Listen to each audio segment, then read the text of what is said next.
তোমাদের সকলকে স্বাগত জানাই টিনস বাডি অরুণিমা চ্যানেলে। আশা করি সবাই তোমরা ভালো আছো, সুস্থ আছো।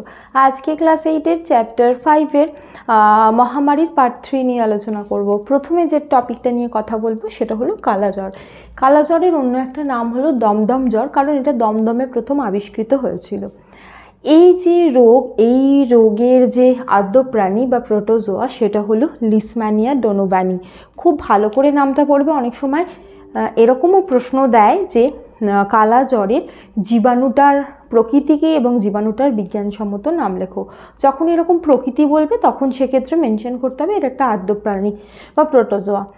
আর এটা বাহিত হয়, মানে এটার বাহক হলো বালি মাছি। বালি মাছি যা ধরো কোনো একটা ব্যক্তিকে কামড়ালো, সেক্ষেত্রে তার শরীরে এই যে লিশম্যানিয়া ডোনোভানি এই জীবাণুটা ঢুকে যায়। আচ্ছা, কি করে এই জীবাণুটা ঢুকে?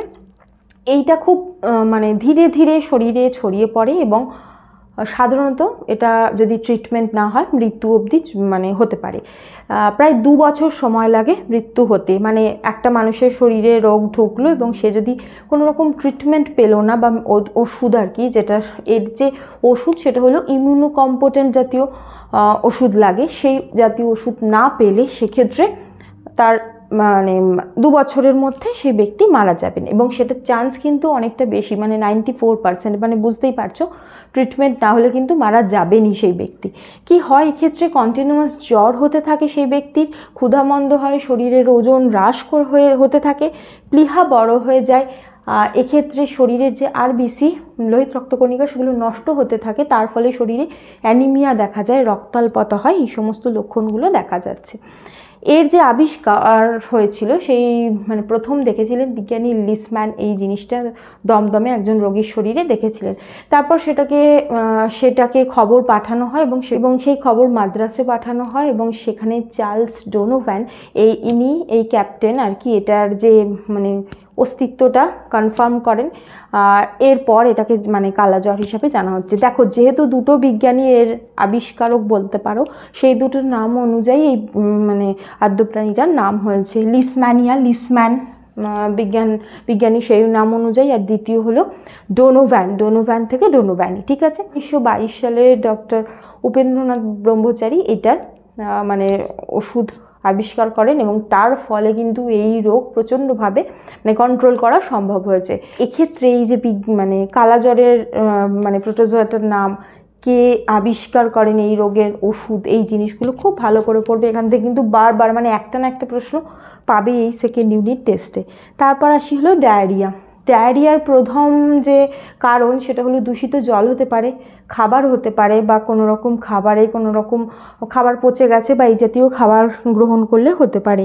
কি হয় এক্ষেত্রে? বারবার যে তরল মলত্যাগ হয়, অনেক সময় মলের সাথে রক্তও বার হয়, এই সমস্ত দেখা যায় এবং যে রোগী সে কিন্তু খুব দুর্বল হয়ে পড়ে। আচ্ছা, এক্ষেত্রে তরল যেহেতু মলত্যাগ হচ্ছে, মলের মাধ্যমে সলিডের থেকে জল অংশ অনেক বেশি থাকে, সেক্ষেত্রে কি হয় যে শরীর থেকে অতিরিক্ত জল বার হয়ে যাচ্ছে। শরীর থেকে যেই জল বার হয়, জল বেরিয়ে যাওয়ার সময় বেশ কিছু লবণ নিয়ে বার হয়, তার ফলে শরীরের লবণেরও ঘাটতি ঘটে। তার মানে শরীর থেকে জল বার হচ্ছে, শরীর থেকে প্রয়োজনীয় যে লবণ বার হচ্ছে, তার ফলে আমাদের শরীরের যে অম্ল ও ক্ষারের একটা ব্যালেন্স আছে সেই জিনিসটা নষ্ট হয়ে যাচ্ছে। এবার তোমরা বলতে পারো যে অম্ল ও ক্ষারের ব্যালেন্সটা কি? আমাদের রক্ত সামান্য অ্যালকালাইন, মানে হলো এটা হলো সামান্য ক্ষারীয় বলতে পারো।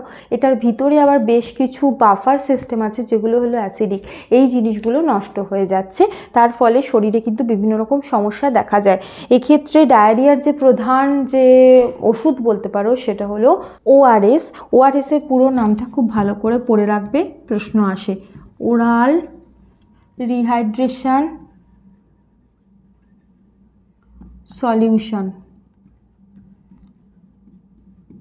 রিহাইড্রেশন মানে হলো শরীরের হাইড্রেশনকে ফিরিয়ে দিচ্ছে, শরীরের জলের মাত্রাকে ফিরিয়ে দিচ্ছে। তবে অবশ্যই এই ওআরএসটা যেটা, এটা একটা খুব সল্টের মতো মানে মেডিকেল দোকানে পাওয়া যায়, ওষুধের দোকানে পাওয়া যায়, সেখান থেকে কিনে এনে বাড়িতে জলের সাথে গুলিয়ে খাইয়ে দিতে হবে। কিন্তু অবশ্যইভাবে খাওয়াতে হবে অল্প অল্প করে। যদি তুমি একসাথে পুরোটা খাইয়ে দাও, আবার কিন্তু সেটার জন্য যে প্রেশার হবে সেইটার মাধ্যমে কিন্তু আবার মলের মাধ্যমে জল বার হয়ে যেতে পারে। সেই কারণে ওআরএস সবসময় খাওয়াতে হয় খুব অল্প অল্প করে, কিন্তু বারে বারে এইভাবে খাওয়ালে এই ডায়রিয়ার সমস্ত সমস্যাগুলো ধীরে ধীরে কমে যাবে। এখন আলোচনা করব সার্স নিয়ে।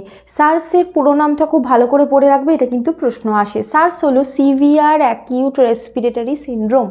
সিভিয়ার অ্যাকিউট রেসপিরেটরি সিনড্রোম মানে হলো তোমার শ্বাসযন্ত্র সংক্রান্ত বিভিন্ন মানে সমস্যা হচ্ছে, যেমন ধরো আমাদের কোভিডের সময় হয়েছিল সেই ধরনের অনেকটাই।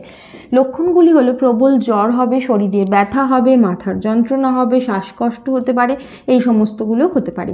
এই জিনিসটা প্রথম দেখা যায় 2003 সালে। প্রথম হয় হলো এশিয়াতেই, তারপর সেটা ধীরে ধীরে আমেরিকা ইউরোপে ছড়িয়ে পড়ে।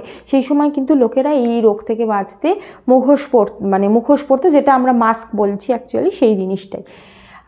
এটা অ্যাকচুয়ালি বলতে পারো যে ওই এখন যে প্যান্ডেমিক হয়েছিল রিসেন্টলি সেটারই একটা রূপ, কিন্তু মাঝে যেহেতু অনেকগুলো বছর গেছে, সেই যে জীবাণুটা সেটা ভাইরাসটা বিভিন্নভাবে ওর ভেতরে জেনেটিক চেঞ্জ হয়েছে, তার ফলে সেটার রূপটা এখন আরও বিভিন্ন রকম চেঞ্জ হয়ে গেছে, এবং একই রকম ওষুধেও হয়তো একই কাজ করছে না, কিন্তু জিনিসটা এই ধরনেরই, রেসপিরেটরি প্রবলেম তার সাথে জ্বর, এই জিনিসগুলোই হচ্ছে। পুরো নামটা পড়ে রাখবে, এখান থেকে এইটা ছাড়া আর বিশেষ কোনো প্রশ্ন আসে না। এরপরে হলো যক্ষা। যক্ষাটা খুব খুব গুরুত্বপূর্ণ, খুব ভালো করে পড়বে। সেটা হলো এটার জন্য দায়ী যে ব্যাকটেরিয়া, মানে এই রোগটার জন্য দায়ী যে জীবাণু সেটা হলো একটা ব্যাকটেরিয়া। ব্যাকটেরিয়াটার নাম হলো মাইকোব্যাকটেরিয়াম টিউবারকিউলোসিস। খুব ভালো করে নামটা পড়বে, নাম লিখে আন্ডারলাইন করতে হবে। তারপর হলো লক্ষণগুলো কি কি? কাশি, প্রচণ্ড কাশি হবে, এবং সেই কাশি রাত্রিবেলা বাড়বে, ঘুমোতে দেবে না। তার সাথে কাশির সাথে রক্ত পড়বে, এবং কাশির সাথে ধরো যে কফ উঠছে বা থুতু উঠছে সেগুলোর সাথে রক্ত বার হবে। প্রচণ্ডভাবে ওজন কমে যাবে, মানে এই ওজন কমটা হলো যক্ষার ক্ষেত্রে একটা খুব ভাইটাল পয়েন্ট। যে অনেক সময় তো আমাদের কাশি হয়, তাই না? তার মানে সব ক্ষেত্রে তো সেটা যক্ষা নয়, কিন্তু এক্ষেত্রে কি হবে, যে ব্যক্তি ভুগছে, জ্বর হচ্ছে, কাশি হচ্ছে, কাশির সাথে রক্ত পড়ছে, এর সাথে সাথে দেখা যায় যে প্রচণ্ডভাবে ওজন কমে যাচ্ছে খুব তাড়াতাড়ি, আর তার সাথে সাথে প্রচণ্ড ঘাম হচ্ছে, এবং এই জিনিসগুলো রাত্রিবেলা বাড়াবাড়ি হচ্ছে, মানে রাত্রে বেশি কাশি হচ্ছে, জ্বর হচ্ছে, এগুলো। এই যে যক্ষা, এটা ট্রিটমেন্ট হলো ডটস ট্রিটমেন্ট। ডটসের পুরো নামটা পড়বে, এটাও খুব খুব গুরুত্বপূর্ণ। Directly observe treatment short course, মানে এক্ষেত্রে পেশেন্টকে বারবার হসপিটালে আসতে বলা হয়, তার অবস্থা পরীক্ষা করা হয় এবং সেই অনুযায়ী ওষুধ দেওয়া হয়।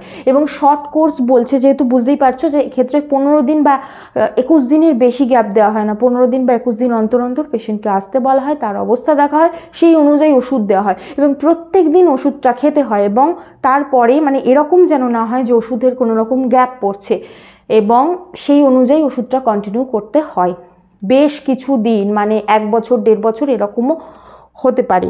তার মানে যদি মাঝখানে ধরো ওষুধ নেওয়া বন্ধ হয়ে গেল বা কিছু, সেক্ষেত্রে কিন্তু এই রোগটা আবার রেকার করে, সেই জন্য এই জিনিসটা খুব গুরুত্বপূর্ণ। আচ্ছা, আমরা সবাই জানি যে যক্ষা মানেই এটা হয়তো ফুসফুসেই হচ্ছে, কিন্তু যক্ষা ফুসফুস ছাড়াও অনেক জায়গায় হয়, অন্ত্রে হতে পারে, হাড়ে হতে পারে, মহিলাদের জরায়ুতে হতে পারে, এই সমস্ত জায়গায় কিন্তু যক্ষা হয়।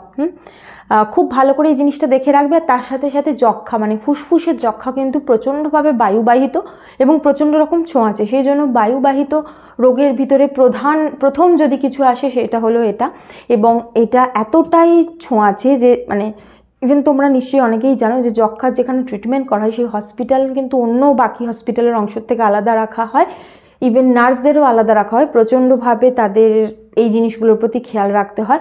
ইভেন তোমার কোনোভাবে যদি যে কফ, থুতু এই সমস্ত কিছু যদি সংস্পর্শে আসে, সেক্ষেত্রে সেই যারা ট্রিটমেন্ট করছেন ইভেন ডাক্তারেরও এই জিনিসটা ছড়িয়ে পড়তে পারে। খুব ছোঁয়াচে, প্রচণ্ড ছোঁয়াচে রোগের মধ্যে এটা একটা। খুব ভালো করে এই জিনিসগুলো পড়ে রাখবে, এখান থেকে কিন্তু অনেক অনেক ছোট প্রশ্ন আসে। এর নামটা কি, প্রকৃতি কি, ট্রিটমেন্ট, এই জিনিসগুলো খুব ভালো করে পড়ে রাখবে।